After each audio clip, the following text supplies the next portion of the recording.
Comic Boom. Hey guys, Comic Boom here to review Action Comics 1011. Leviathan keeps on attacking.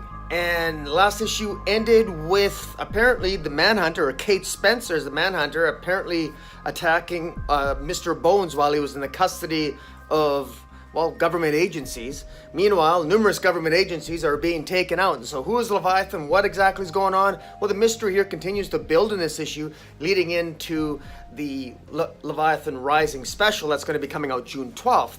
Now, the bottom line is we know that somebody is trying to wipe out all the intelligence agencies in the DC universe. Now, we're not really sure who it is, but we do know that Leviathan, at least in the pages of the Silencer, is ran by Talia al Ghul. But we know that's misdirection. Leviathan is clearly somebody else.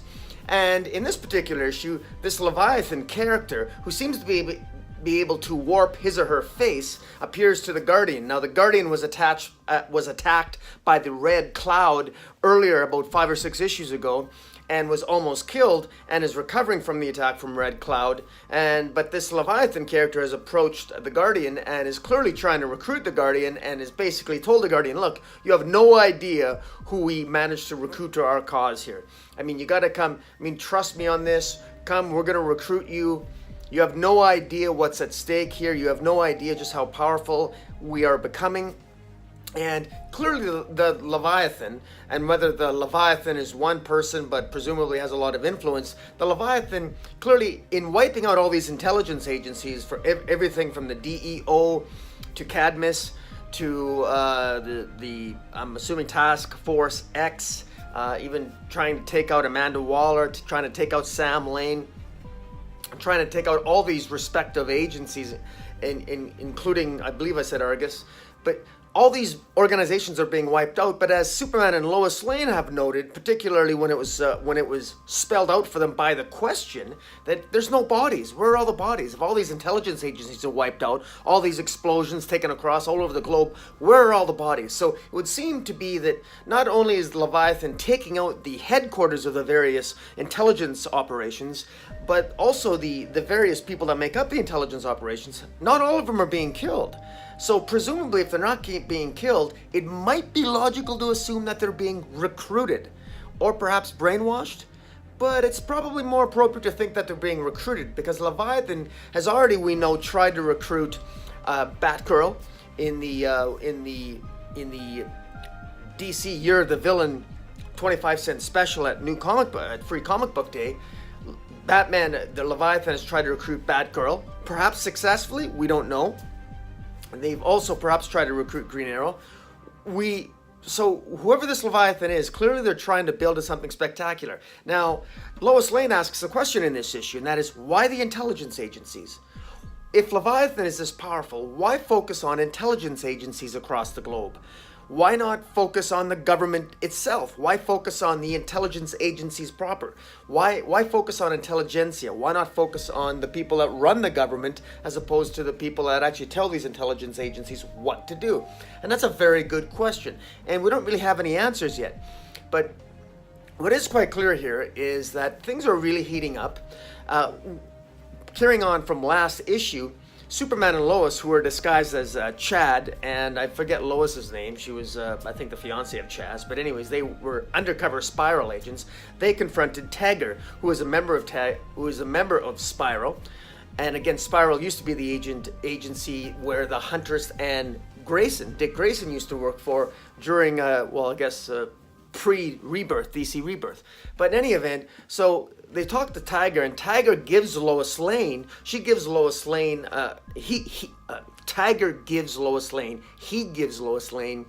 a disc that contains a USB drive that contains all the names of various intelligence organizations that are being wiped off the board by Leviathan, and this is quite the story. But Perry White tells Lois and Clark, look, we need a second source, and so they go to a second source. They find the second source, and that is Huntress. Huntress used to work for Spiral.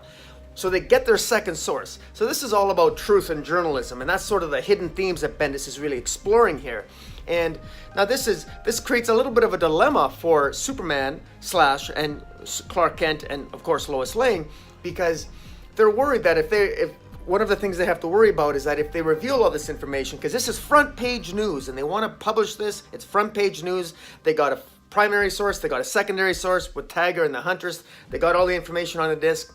But they're afraid, what if they piss off Amanda Waller? Because Amanda Waller, carrying forward from last issue, was basically being kept, presumably for her safety, at the Fortress of Solitude, being looked after by Jimmy Olsen. Of course, she wakes up and she basically escapes. She takes off. She leaves the Fortress of Solitude, and she actually takes Jimmy's pictures with her. So whatever Waller's up to, Amanda Waller seemed to flip out when Jimmy Olsen accused her, maybe suggested that she was Leviathan, and then she gets angry and leaves. Well, that really disturbs Lois and Clark, because what if Amanda Waller has been playing everyone, and what if Amanda Waller is a Leviathan? Because that's a good question to ask, because if Amanda Waller knows Clark's secret. She knows that Clark Kent is Superman. She knows, obviously, that Clark is married to Lois Lane. So if they reveal this truth to the world, by revealing this truth, they could destroy their entire lives. Their secret could be out. Their secret identity could be out. Not only that, but potentially also the secret identities of all of their superhero friends who know Lois and Clark.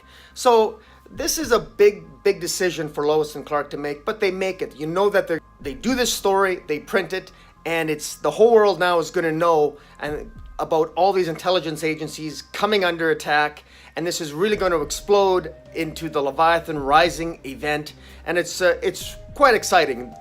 One of the previews that DC has released of the Leviathan Rising special, it contains information, or contains a story where Clark Kent is kidnapped, or rather Talia al Ghul, who we know to be the leader of Leviathan, or at least a prior version of Leviathan. She kidnaps Clark Kent because clearly she wants to know what's going on, and Superman actually lets himself, as Clark Kent, be kidnapped by Talia al Ghul because he needs to find out what exactly is going on. Because you can imagine, with the intelligence community, with all these intelligence organizations in the DC universe, they all have their secrets, they all have their own way of doing things. And so, who knows, it could potentially be absolutely anyone here. And things are heating up. So there's a lot happening. I gotta say that in terms of story in this particular issue, everything that was revealed in this issue, we kind of already knew already. It's just that Bendis is finally starting to connect the dots, and these little seeds that he planted in the previous issues in Action Comics and some in Superman and some in other comic books, they're finally starting to take root now, and the characters are finally talking as if they're connecting the dots, so they don't come across like idiots. It's Lois really sounded like a reporter in this issue, which I liked. It's the first time that I didn't feel she was a complete moron. Clark Kent sounded a little bit more intelligent as well. And all in all, I actually quite enjoyed this issue, and I'm really looking forward to see where this goes. Again, it is somewhat decompressed, and there's ways that the story could improve, but I'm looking forward to the question, seeing Kate Spencer as the Manhunter who is attacked by Maggie Sawyer, the Gotham City, or pardon me, the Metropolis Special Crimes Unit tries to take down Kate Spencer. She kind of makes a mockery out of the Metropolis Crimes Unit there and embarrasses Maggie Sawyer, and she escapes in her Manhunter uniform, and she says, "I think I need a lawyer," and she definitely does, and I think that's the inside joke, because of course Kate Spencer is a lawyer. She's a former prosecutor. And in any event, so she's escaping. So many members of the intelligentsia are being under attack here. And it's nice to see that the Question come into play, Manhunter, Mr. Bones, all these, Amanda Waller, the Guardian, all these sort of lesser characters in Superman's gallery of characters. It's nice to see them come into play, and Bendis is doing a good job sort of moving them into place for eventually when Leviathan Rises special, when that really hits full steam, and we're going to get a Leviathan Rising, I believe a 6-issue miniseries, and it's going to be drawn by Alex Maleev, which Bendis has bragged really focuses and is specifically written for Alex Maleev's particular artistic interests. So it's really good that he's doing that, and it's going to be interesting to see how all these seeds come into play. Guys, there's a little bit more that happened in the issue, but I want you to tell me what you think of this issue. Follow me on Twitter at Metropolis40. Hit the subscribe button, and until next time, guys, Comic Boom out.